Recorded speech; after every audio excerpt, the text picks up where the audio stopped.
નમસ્કાર, આપ જોઈ રહ્યા છો તારણ ન્યૂઝ અને હું છું બળદેવસિંહ ચૌહાણ. આવો જોઈએ આજના સમાચાર.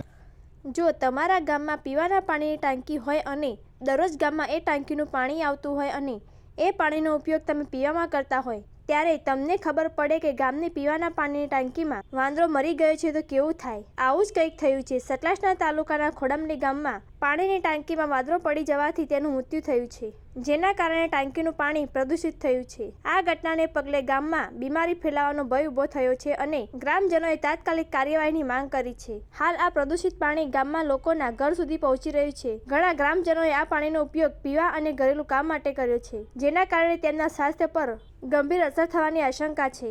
ગ્રામજનોએ સરપંચ અને તાલુકા વિકાસ અધિકારીને લેખિત અરજી કરીને તાત્કાલિક ટાંકીનું પાણી બંધ કરવા વિનંતી કરી છે. તેમણે ટાંકીની સંપૂર્ણ સફાઈ, દવા છંટકાવ અને શુદ્ધ પાણીની વૈકલ્પિક વ્યવસ્થા કરવાની પણ માંગ કરી છે. આરોગ્ય સંકટને ટાળવા માટે આ બાબતે વહેલી તકે જરૂરી કાર્યવાહી કરવા પર ભાર મૂકવામાં આવ્યો છે. બ્યુરો રિપોર્ટ, તારણ ન્યૂઝ.